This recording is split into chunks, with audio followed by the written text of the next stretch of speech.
Now I'd like to welcome Nikil Saval to the stage to take us through what happened to the teachers and students of the Bauhaus. Here's Nikil Saval on Afterlives of the Bauhaus.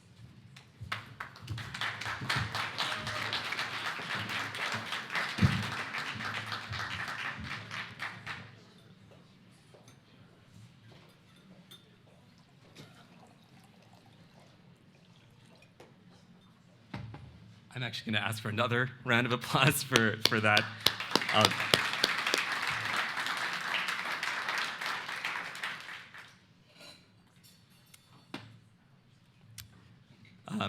So I'll just get started in the interest of time. On April 11th, 1933, the architect, Ludwig Mies van der Rohe, stepped off this tram in the Steglitz neighborhood in southwest Berlin, crossed a bridge, and found that his place of work had been surrounded by the German police. From classical Weimar to industrial Dessau to cosmopolitan, decadent Berlin, the school had been chased by the Nazis, and now they had encircled the school in its last place of refuge. Mies was many things, but the most obvious aspect to him, seen at a distance, was that he was very large. When from the distance you see two men approaching, a former student reported, and when they approach and you see there is only one man, you'll be sure it is Mies. Prosperous in a Berlin that had over the course of the 1920s undergone numerous convulsions, in which thousands lost money to hyperinflation, in which so many had starved, Mies had gained considerable bulk. His nose was sharp, imperious, Caesar-like. He wore Homburgs and double-breasted suits. The regal lilt of the latter part of his name, van der Rohe, was an invention, something he created when the Bauhaus was still in Weimar. When Mies was asked to take over the Bauhaus in 1930, it was because the founder, Walter Gropius, told him, "The school will break to pieces if you don't take it." Mies was resolute, calm, single-minded. He would guide it out of a period of intense political controversy and struggle. After it became impossible for the school to continue in Dessau, in October 1932, Mies lost no time in moving the school to Berlin. He found a dark, blackened, abandoned factory building, that's it right there, and put down rent for it himself. Mies, the son of a stonemason, which does the...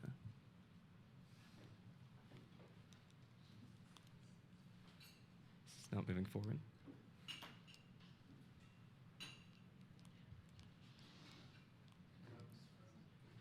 I think it's frozen. We'll continue. Oh, there we go. Mies, the son of a stonemason, there he is, large Mies, showed students how to work with their hands. Architecture classes commenced in January. From the bridge, Mies saw the black uniforms and bayonets. Running over, he was stopped by a sentry. "This is my factory," he said. "I have a right to see it." The sentry took him in and brought him to the commanding officer, who told him he was investigating the documents of the founding of the Bauhaus. Mies allowed all the files to be opened, confident that there was nothing incriminating they could find. It was not the first time the Bauhaus had been directly threatened by the Nazis. In 1931, the Nazis held a march in Dessau, and the communist students had all hidden out in a collective house. They had also hidden guns everywhere, hidden them in trash cans and in flower pots, should they have to confront the Nazis head-on. In the event, the confrontation didn't take place. None of the guns were fired. Soon after taking over, Mies had taken care to expel many of the remaining communist students. Apparently, nothing of their activity remained. After several hours of searching, the police grew tired and hungry. They locked up the building and left to eat. Day after day, for 3 long months, Mies went to the headquarters of the Gestapo to plead his case. He met with the head of the Gestapo and told him that the Bauhaus was not guilty of the things that might be supposed of it. "We didn't steal anything," Mies later reported, saying. "We didn't make a revolution." In 1933, that year, Hitler officially declared the neoclassical principles of the Nazi movement. The Bauhaus was implicitly denounced, though it had been explicitly denounced many times before. Then Mies received a surprising letter suggesting that the school could be reopened. Apparently, Goering was not opposed. Mies called Lily Reich, a designer, and his partner. We can open the school again, he would later say, he said. Order champagne. What for, she replied. We don't have any money. Order champagne, Mies insisted. The remaining faculty gathered at Lily Reich's apartment. Joseph Albers, the painter, Ludwig Hilbesheimer, the architect, and Vasily Kandinsky, also a painter. Mies announced that he had received a letter that indicated the Bauhaus could be reopened. The stipulations were humiliating. Hilbesheimer and Kandinsky would have to be fired, and the curriculum would be submitted for revision by the Nazis. Now, I went there for 3 months just to get this letter, Mies said. I was anxious to get it. I wanted to have the permission to go ahead, and now I make a proposition, and I hope you will agree with me. I will write them a letter back, and the letter will say, thank you very much for the permission to open the school again, but the faculty has decided to close it. According to Mies, everybody accepted the idea enthusiastically. They opened the champagne. It was the end of the Bauhaus. Only a few years later, the Bauhaus building in Dessau was converted into a training school for the SS. It is well known that the closure of the Bauhaus did not end the life of the Bauhaus, and certainly not those of its teachers and students, or not all of its teachers and students. It is a huge task to describe all the various Bauhauses, or to account at once for the lives of the school's many participants, as well as the influence that they carried with them where they went. The school that positioned itself against the current of art, craft, design, and architecture in the time of its existence became, soon after the rise of the Nazis, many schools, each one embodied in the fugitive existence of the exiled participants, each attempting to contend with new national and international contexts, each to find a way to keep up the spirit of what was started in sometimes hostile territory. Its founder and first director, Walter Gropius, we just saw this house, went on to live in England, finally the United States. This is his house in Massachusetts, where he passed on his ideas to dozens, if not hundreds, of students who attended the Harvard Graduate School of Design, as well as those who worked for his firm. This is his lovely house again. This is him playing ping pong. Laszlo Moholy-Nagy, the photographer and painter, attempted to found a new Bauhaus in Chicago, which now continues under a different name.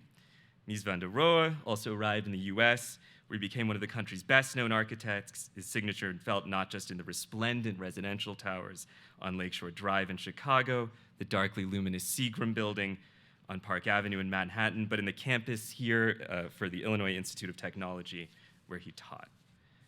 Josef and Ani Albers, the painter and textile artist, this is Ani Albers, became instructors at the experimental Black Mountain College in North Carolina. I've already heard about that.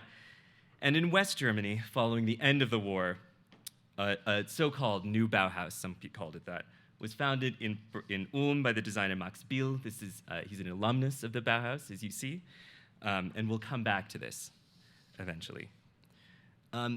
These are some of the kind of famous names and famous kind of stories.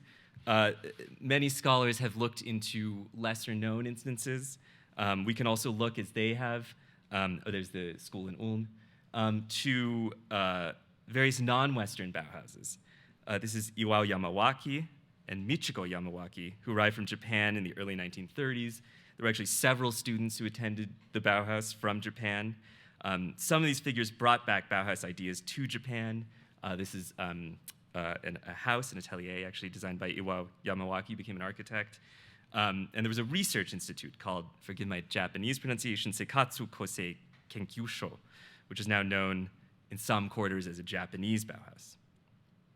Included for many years, or hidden for many years, this came up a little bit yesterday in Professor Bergdahl's lecture, in the telling of the history of the Bauhaus was the work of its second director, Hannes Meyer, a sympathizer with the left who eventually came to identify as a communist and who left the Bauhaus in Germany 3 years before the Bauhaus was forced to close. He was responsible for 2 of the architectural projects that in some ways are the most representative of the Bauhaus, in that they involved the collective work, or much collective work, by Bauhaus students. This is one, this is the ADGB Trade Union School in Bernau, a suburb of Berlin, a really great building. There's also the social housing project known as the Houses with Balcony Access, in which there are many people who still live. I encourage visiting if you go to Dessau. That was also a Bauhaus project. In 1930, he was removed as director of the Bauhaus by the authorities in Dessau. 2 months later, he arrived in Moscow, where he hoped to pursue his political ideals of collective architecture and socialist city planning. He brought with him a group of left-wing students and together the group became known informally as the Red Bauhaus Brigade, and we'll talk about them. The Bauhaus in its own time wanted to partner with industry, and in these kind of architectural and planning projects, which will be the main subject I talk about today, they wanted to become involved in the project of ameliorating society as a whole. But in a way, it was only after the closure of the school that its participants were able to work on that scale. In other words, the Bauhäusler became involved, or at least tried to become involved, in national and international projects. When several of them stayed initially in Nazi Germany, they offered their services to the emerging Third Reich. In the United States, they entered a country that would soon be at war with the country they had left. Gropius worked for a national government advisory committee. Laszlo Moholy-Nagy converted his new Bauhaus into an instrument of war industry, and the students worked on designing new kinds of barbed wire, flotation units, ventilated helmets, and mobile machine guns. In the post-war US, as well as West Germany, the Bauhäusler found countries that were intent on building consumer societies, and they partnered not just with industries, but with governments. In the Soviet Union and East Germany, they found, at least in principle, countries committed to carrying out socialist projects of mass housing. But designers are not autonomous figures. It goes without saying, but we should just repeat it.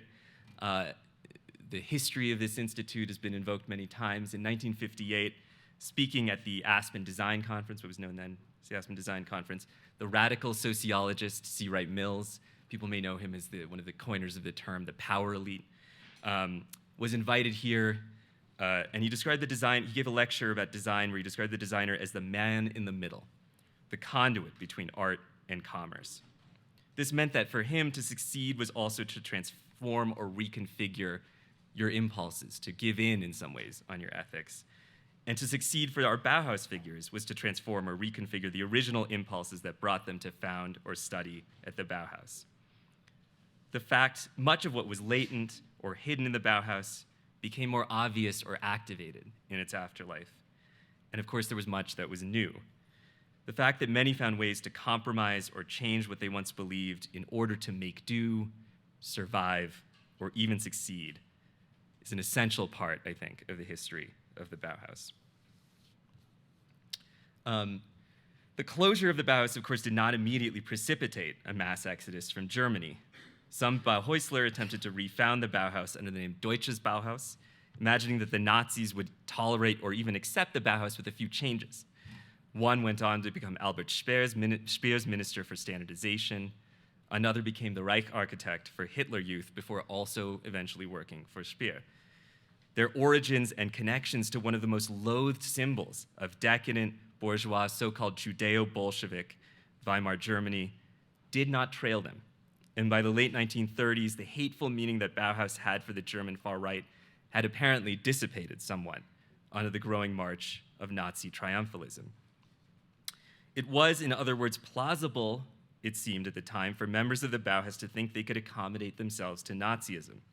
Gropius, for one, stayed on in Berlin for some years. It was not as simple for him, of course, to avoid the negative connotations of the school, since he was often referred to in various levels of conversation as Mr. Bauhaus. Once a social democrat of some stripe, he did not see fascism as wholly opposed to his plans and ideals. He was encouraged by the reception of the Bauhaus in fascist Italy, where modernism was not only tolerated, but in some ways embraced. Alexander Janty-Shavinsky, who we invoked a few times before, one of the Bauhaus masters and a graphic designer, made his way to Mussolini's Italy, where he was employed both in industry and in designing fascist posters, as in this one with Bauhaus typography. It shows Benito Mussolini, eyes hooded, brow furrowed, sheathed in black, but a black that is seething with crowds of people. Right-wing populism embodied. The people completely contained within the figure of a single leader. Oskar Schlemmer, who stayed in Germany for some time, was less successful, but still tried to accommodate himself. Here you see a submitted design for a mural competition, a row of people giving Hitler salutes.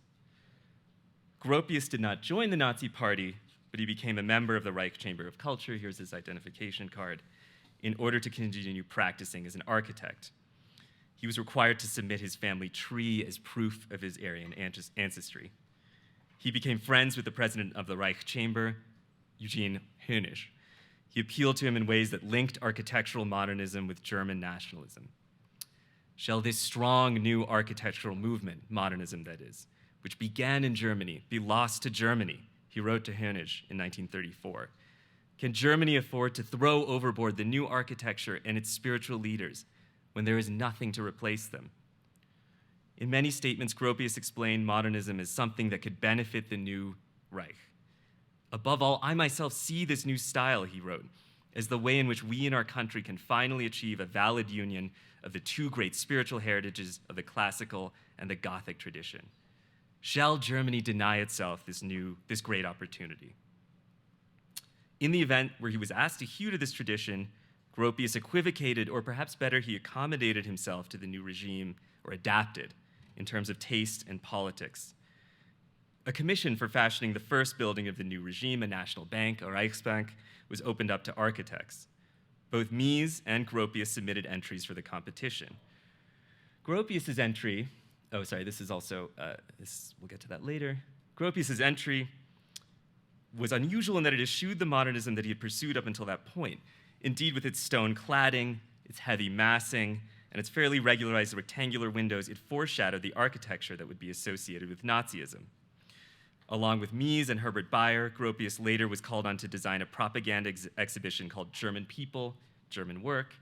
This is Bayer's design for a poster for that, which exhibited in 1934. For the entire world, the Germans are the people of work, and nothing can generate more courage than to look back upon these successes, the exhibition catalog ran. The exhibition brings together, under the title German People, a knowledge of race and racial hygiene. Only when the people as a living organism is returned to its original strength, to blood and soil, is a recovery, a resurrection as a nation possible. During this time, Gropius produced a design to build Häuser der deutschen Arbeit, houses of German work, and in a statement published in the architecture newspaper Deutsche Baudzeitung, Gropius said of his design, "There should be a permanent and impressive embodiment of the newly recognizable conception of community, one without class distinctions. The form of the houses of German work will be an expression of the National Socialist worldview." And just in that phrase, one without class distinctions, that's a callback to the founding manifesto of the Bauhaus. He used the same phrase, similar phrase. In the submitted design, the proposed buildings were emblazoned with swastika flags. Ultimately, the problem for Gropius was that he received very few commissions in these years, and his decision to emigrate to the United Kingdom in 1934 was based principally on the fact that he could not find work. He traveled back to Germany in 35 and 36, maintained contact with government officials, and we believe until 1939 still entertained the idea of returning. His appointment as chair of the Harvard Graduate School of Design was approved by Joseph Goebbels based on the fact that he would be replacing his predecessor, who was a Frenchman. It was seen to be advantageous to Germany to have a German in charge of a prestigious American institution, even someone associated with the hated Bauhaus. Hannes Meyer, as I mentioned, had been removed in a period of intense political controversy in 1930. A year before his ascension as director, Meyer had introduced the first architecture class to the Bauhaus. He had added photography and urban planning classes and involved students in industrial production and some of the cooperative architectural projects I mentioned. Under his directorship, experts from a number of different fields, especially the social and hard sciences, came to give guest lectures. And he also presided over the fiercest period of political radicalization in the school's history, eventually precipitating the move of a number of Bauhäusler to Moscow. We've talked about this already, but there was a communist student cell at the Bauhaus, known for short as the Kostufra, which grew during Meyer's tenure from 7 members in 1927 to 36 in 1930, a full 1/6 of the student body. In May 1930, the Kostufra began publishing their own Bauhaus Magazine, which, annoying to many people, they also called Bauhaus. There was also already an official Bauhaus Magazine, and then there was a communist one, which was tolerated by Meyer, and which talked about the hardships, for example, endured by poorer students in the university, and in which in a few articles, students expressed support for Meyer and his project. After his dismissal, Meyer claimed he had not supported the students and had tried to root at their activities. But the evidence for this is equivocal, and there's more evidence to the contrary. There were unofficial activities not advertised in Bauhaus calendars that indicated Meyer's sympathies. Lectures by communist officials, an independent student and theater company that performed political plays.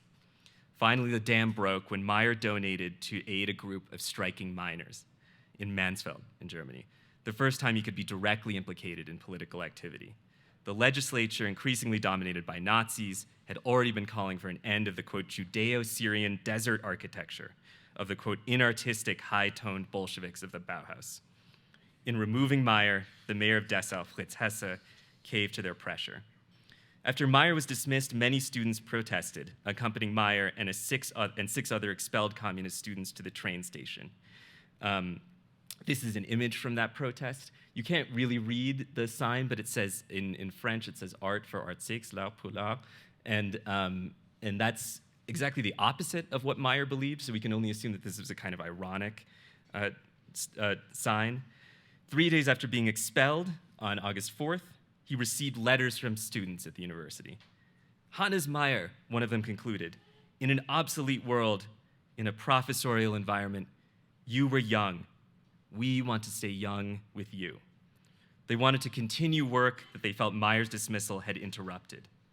Details of his expulsion were reported in Germany and Europe generally, and eventually in Pravda in Moscow, or in the Soviet Union.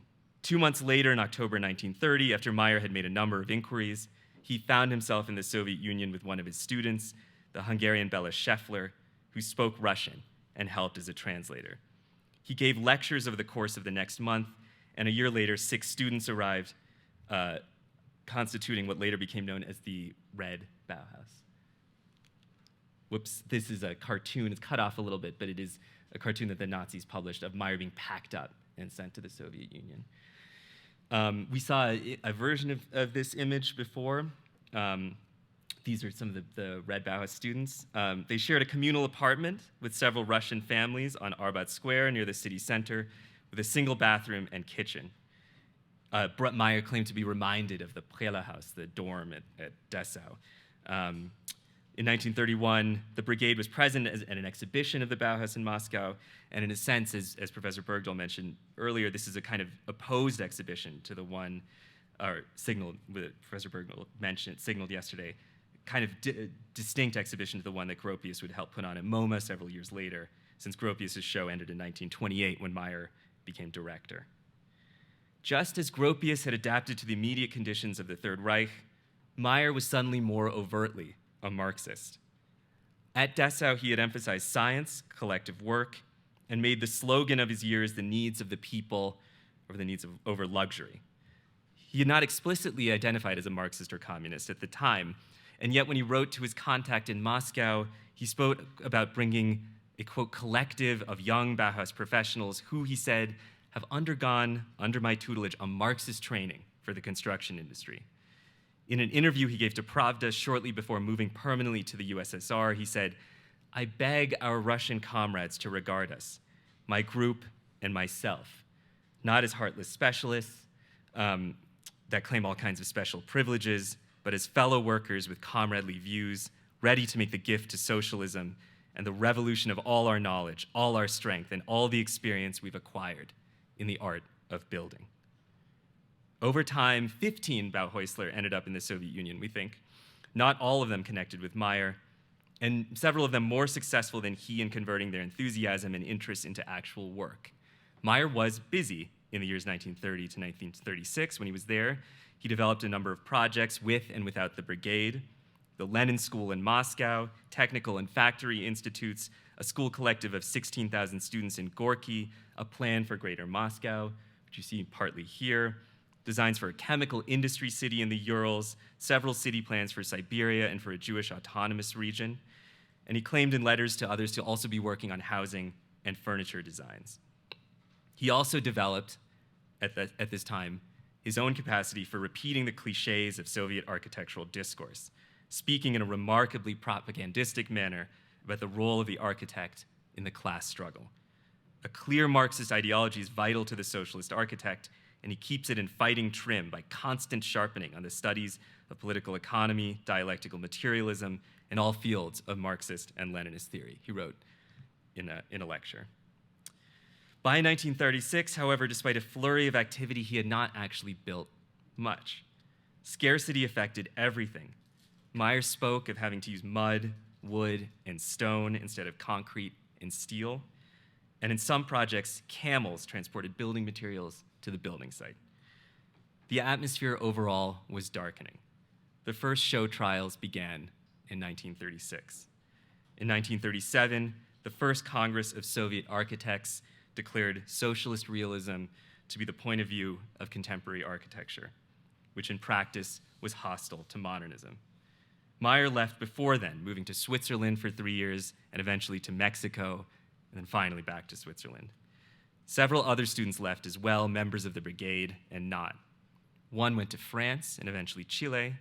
Another ended up in Germany, working in Weimar, then East Germany, and partly in North Korea. Those who stayed suffered. One of the students, Philip Tolziner, survived the Gulag and became a specialist in restoring historic buildings in the Urals, eventually returning to Moscow to work on collective housing. Brigade members Bella Scheffler and Antonin Urban died in the Gulags in 1942. Of the remaining member, Klaus Neumann, nothing is known after the 1930s, but we can assume the worst. Meyer, for his part, spent some years in Mexico at an institute in urban planning and some years as the director of a graphic design workshop, which produced some of the best lithographs in the history of Mexican art, and I regret that I did not bring those slides, but they are worth looking up, and this is the Bauhaus Brigade. But he faced the same situation he did elsewhere, which is the inability to realize his work. Eventually, he returned to Switzerland, where he died in the 50s, having left unfinished the one project he had wanted desperately to complete, a memoir of his time as director of the Bauhaus. During the war, and I'll come back to this. This is just I'll just signal this. This is some of the other Bauhausler were working on this. This is a plan for the city of Orsk. Mart Stamm, who was a Dutch lecturer at the Bauhaus, briefly a lecturer at the Bauhaus, Leticia Tom Beza, who we'll come back to, they were working on this on a plan, and it turned out to be more important in some ways than some of the other plans. So during the war, the Bauhaus building in Dessau, this is it, right after the war, housed the research division of the Junker Airplane Works, a producer of planes for the Luftwaffe. In March 1945, an American bomb came through the roof and fell into a drafting studio. The bomb lit incandescent magnesium, which in turn set mechanical drawings of weaponry aflame. Heat shattered the glass, concrete roof planks broke, plaster came crumbling down. Though Dessau fell into the Soviet occupation zone, the American army reached it first. An American officer, Henry Cohen, who had studied architecture at MIT, was one of the first to tour the remains of the Dessau Bauhaus. He was optimistic. It is safe to say the Bauhaus has outlived the fiendish uses to which it was put, he wrote in a letter to his former professor. With a slight effort, Germany can again have the Bauhaus and the things it stood for. But it would turn out to be East Germany that had the old Bauhaus, and for many years, it didn't want it. In 1951, the German Socialist Unity Party affirmed its support for Stalinist neoclassical architecture, and in a statement, one of the proceedings from that Congress, they said, "Today, where are the architects who represented the Bauhaus, such as Gropius, Mies, others? They are in America, and they appear to like it there. And from this, we can infer that they have decided in favor of American imperialism." Now, as we noted yesterday, many years later, this is a stamp in 1980, basically by the late 70s, there was a rehabilitation of the Bauhaus in East Germany, and it was kind of accepted as kind of the progressive heritage of progressive architecture. But for years, it was not in favor. In terms of what the Socialist Unity Party had to say about Gropius, they weren't fully wrong. Well, actually, we'll get to this later. In 1947, Gropius was assigned as a reconstruction consultant to the US High Command in Germany. He toured West Germany that year and made the case in lectures for American-style suburban planning and universal car ownership. His more clandestine goal was to begin planning for the reconstruction of Frankfurt as the future capital of West Germany. He provided context to the CIA headquarters in Berlin of plausible candidates for reconstruction plans, and he also gave the names of several people living inside the Soviet zone of reconstruction. Back home, Gropius's architectural partner, at one point Marcel Breuer, exhibited a model house in the sculpture garden of the Museum of Modern Art, 1949, This is an early blockbuster exhibition in MoMA's history, which also showed this model house, a house that was far too expensive for most working class Americans, so it was a model house not for many people. And as partial proof of this, John D. Rockefeller Jr. bought the actual house that was exhibited, and it was used as a guest house on his estate in Pocantico Hills, New York. But the most important Cold War effort was not Gropius's lecture tour, his efforts for the CIA, nor his work, nor that of his Bauhaus colleagues back home. It was the founding, with American financial support, of the Hochschule für Gestaltung in the city of Ulm, what I referred to earlier as the so-called New Bauhaus. I'll call it HFG for short. The HFG was the idea of Inge Scholl and Otel Eicher, both of whom had been part of a resistance group that had been brutally crushed by the Nazis. After the war, Inge Scholl intended to found an institute driven by design that would be avowedly socialist. They eventually, Scholl and Eicher, eventually met Max Biel, the Bauhaus alumnus, who was working for the US occupation as an education consultant. Together, they approached the US High Commissioner for Germany, who wanted reassurance that they would support the reconstitution of a free and democratic nation. In other words, not a socialist one. Displaying the capacity for adaptation that had also characterized the Bauhaus, Scholl indicated that the school's curriculum would help design and promote mass consumption in line with the Marshall Plan, and she omitted any mention of socialism. Gropius was sent this proposal in 1950, and he signaled, with some reservations, his approval. In 1952, the US Commission gave Scholl a check for 1 million Deutschmarks, which is $240,000 at the time, or over $2 million today. And in 1955, Gropius gave the keynote address at the school's inauguration. The notables in attendance included Albert Einstein and Henry van de Velde. Max Biel enforced an ascetic discipline. All the students addressed each other only by first name, and they were forced to cut their hair very closely to signal their allegiance to the school. The school partnered very successfully with industry. This is a very lovely clock, I think, by Max Biel, kitchen clock, very famous object. And one of its most successful and famous partnerships was with Braun, and the designer Dieter Rams produced some objects in collaboration with the school. This is one of his famous pocket radios, and I'll make the obligatory reference to its contemporary successor, which is the iPod. Much definitely the best object that Apple produced, much better than the stupid phone, in my opinion. You can talk about that later. Over time, however, the faculty and students alike became suspicious of the school's close partnership with industry. It kind of started, there's in a way a politicization starts to happen in HFG that is similar to that of the Bauhaus. The work of the school became the subject of an attack by the Danish artist Oscar Jorn. Jorn, who was in fact involved in founding the school, finally saw it as another betrayal of the original radical Bauhaus, the expressionist Bauhaus. He and a number of and some luminaries signed this appeal for an imaginist Bauhaus. Guy Debord, the situationist thinker, is also a signatory to this. And then the faculty and students also started to radicalize against their own project. Faculty at the school published appreciative essays on Hannes Meyer. The students studied socialist city planning. Another kind of interesting current there is, and what came out of it is design and planning were often used in somewhat interchangeable ways. As the student movement entered the school, there was a point at which students described the consumer society for the form of work that they were doing as a form of Kommerzterror, or like market commercial terrorism, and at one point sought to rename one of the buildings Karl Marx College. And we saw a version of this image yesterday. This is a protest against Gropius marking the anniversary of the Bauhaus in 1968. The sign says, words are good for the Bauhaus, deeds for the HFG are better. And the idea being that the HFG was going to have its funding cut off, and this was the sort of more pressing concern, not the anniversary of the Bauhaus. While the HFG had Bauhaus credentials and alumni associated with it, it wasn't the only school that was inspired by the Bauhaus and involved in post-war reconstruction efforts, let's call them. I'll just name one. I mean, really, we could go through a number. And this is the National Institute of Design in Ahmedabad, India, founded in the late 1950s, still active today, created explicitly on Bauhaus principles, had much contact with the HFG, and had major Bauhaus-influenced designers, let's say, associated with its founding. Here you see, of course, Ray Eames. who along with her partner Charles made several trips to India, including one sponsored by the State Department, and were involved in guiding the school.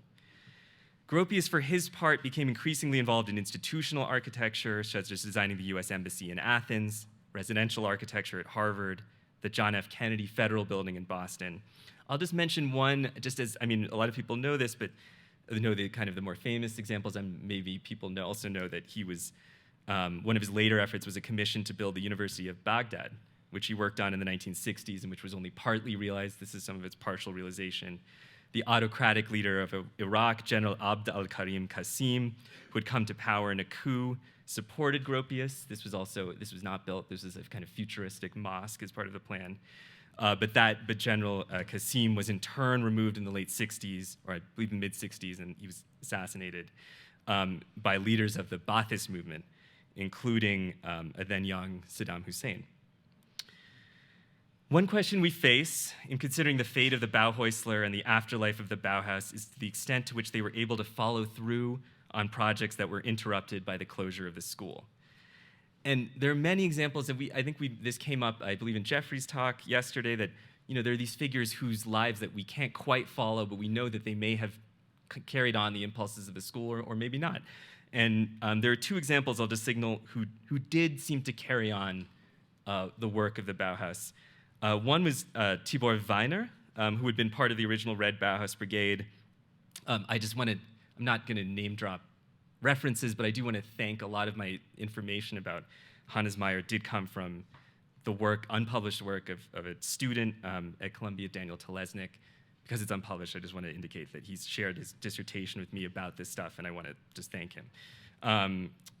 So Tibor Weiner spent some time working in France and moved to Chile during the war, and he became the head of the architecture department at the University of Chile.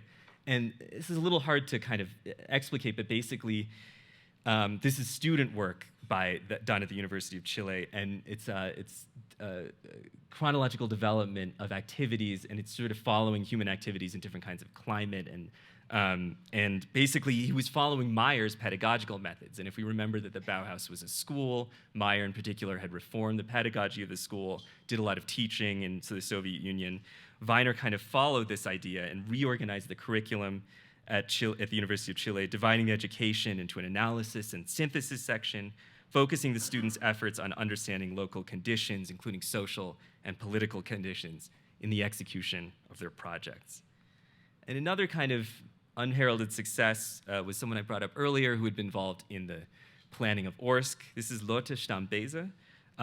Lotte Beza Stamm comes from March Stamm. She was the first woman admitted to Hannes Meyer's architecture class.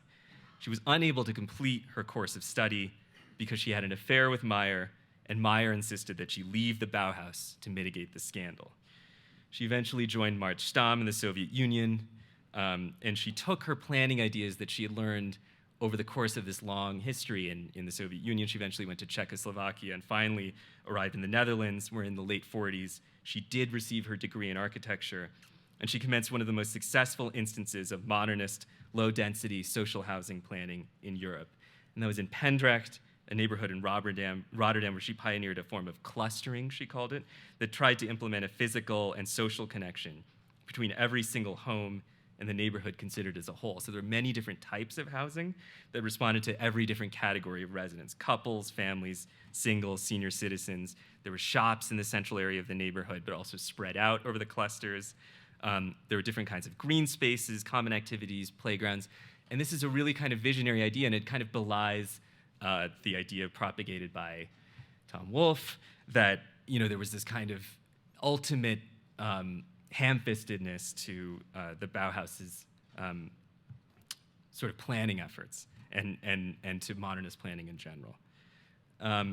So I focus here on the larger efforts of the Bauhäusler after the end of the Bauhaus, the involvement of the faculty in bigger projects of architecture and design and in building consumer societies, but ultimately the questions that dogged the school in the time of its existence followed it into the Third Reich, into the Soviet Union, into the post-war world, and into our own moment. And these are some of the questions that still we have to think about. Could a unified idea of design survive in the 20th and 21st centuries and ameliorate those centuries' worst tendencies? Could design tied to commerce, also be in the service of art? Could art be in the service of commerce? Could comprehensive design and planning of housing and cities make them habitable? And above all, for me, and I think a question we have to think about very much today, could humanity be properly and efficiently housed in non-market-based social public housing? Few schools, few movements in their lifetime and following pose these questions more acutely, and this is the longest lasting afterlife of the Bauhaus. Thank you.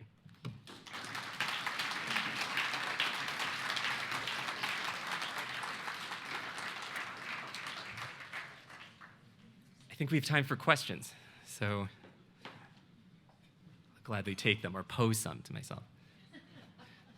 I think there's one right there in the middle.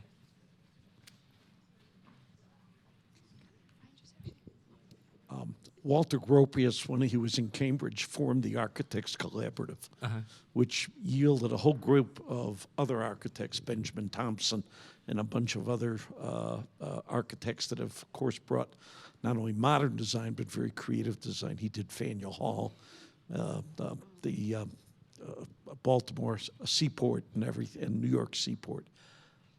All of that came about from the creativity of the Architects Collaborative. Can you, were they the foresight of, let's say, more creative, not as contemporary architecture? Or did he seem to guide that? Or what happened there? Because it wasn't just strictly modern. I mean, Ben Thompson did the famous glass building on Brattle Street that's still there. But what else, came out of that? Because it's obviously an offshoot. Yeah, I mean, I think there are a number of different ways to kind of trace the descendants of that the collaborative and also Gropius as a teacher. I mean, one I'll just kind of pull out, and this isn't my idea. I'm sort of drawing on the work of another architectural writer and scholar. Is just the proliferation of a certain kind of what this is the writer Thomas DeMoncho has called vernacular modernism, which is a kind of odd term.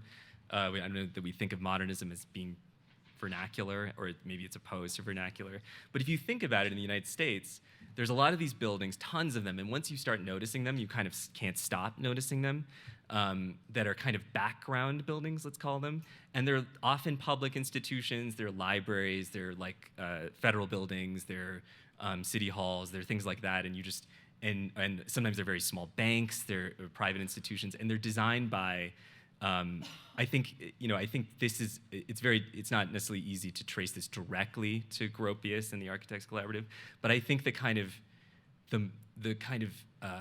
propagation of, you might even just call it, if you want to be generous, you can call it a certain kind of modernist design excellence that just broadly graces a lot of these buildings all over the United States is to me one of the more interesting and I think understudied aspects of what that group and what Gropius in particular brought. And so I just encourage, I'll just name one, and it may be, there's a building in Philadelphia called the Charles Santori Library. You can look it up. It's actually quite a beautiful building.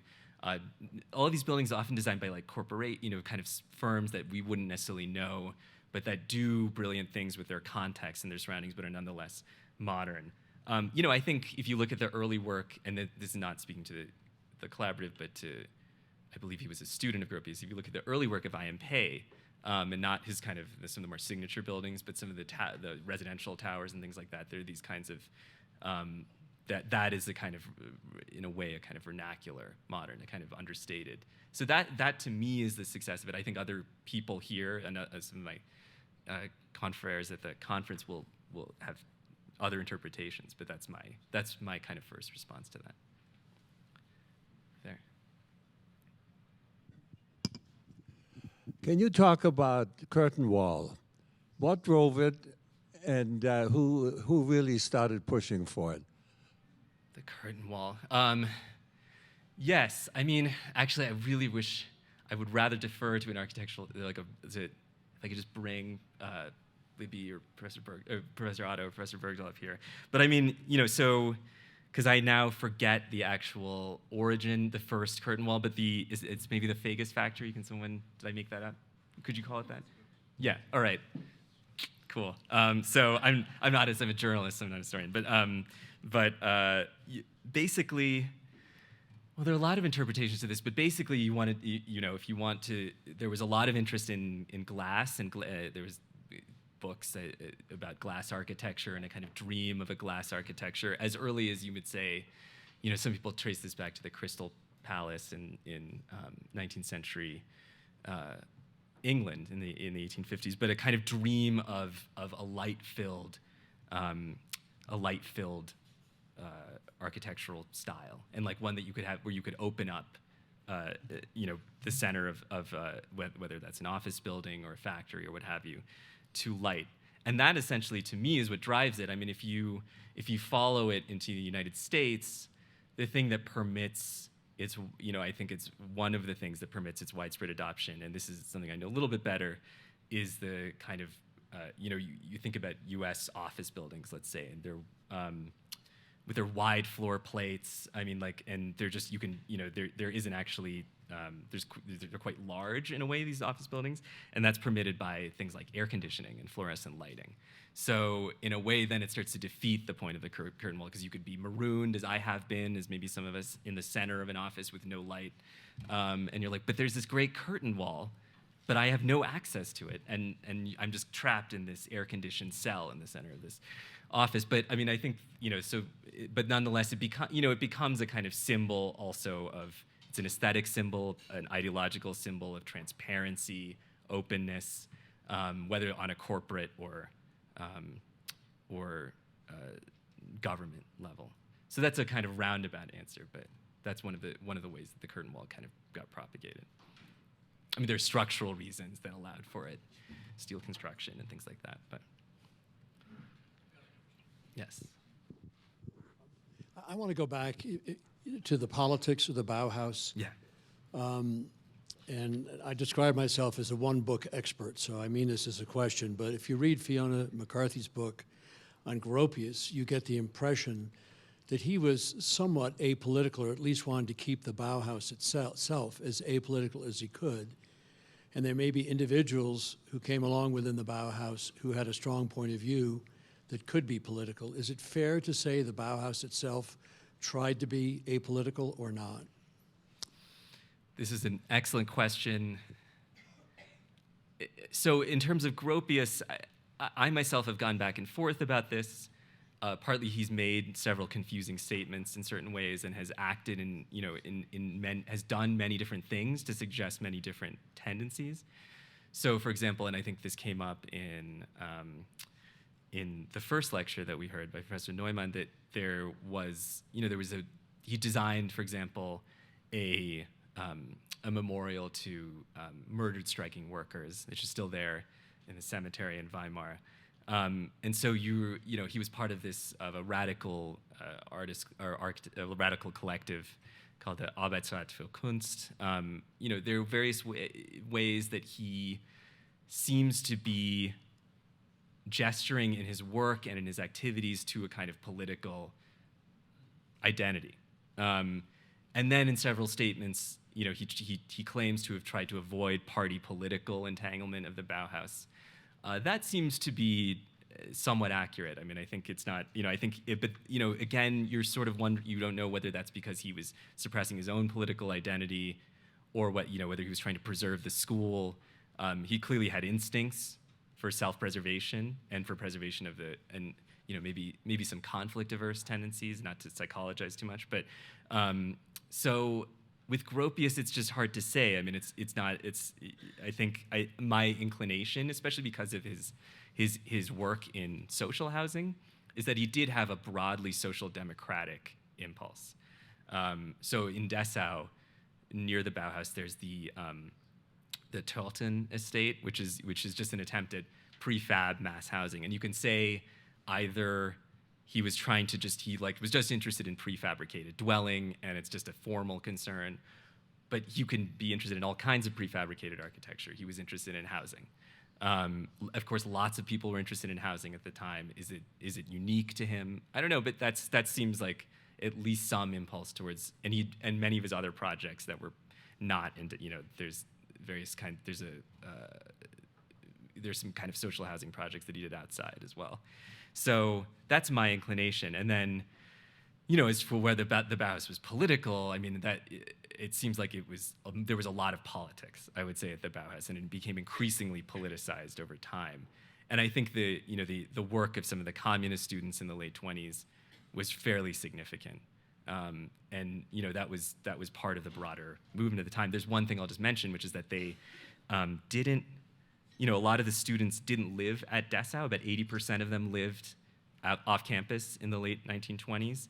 And a lot of them lived with landlords who don't tend to think of landlords this way, but were working class and were affiliated with communism. And so a lot of their what they learned about communism, they learned from where they lived. And so this was a huge influence. And I think when people were trying to shut down the Bauhaus and were afraid of its communism, they were afraid of something real. So I think that's all the time we have. Thank you so much. Thanks for inviting me to speak.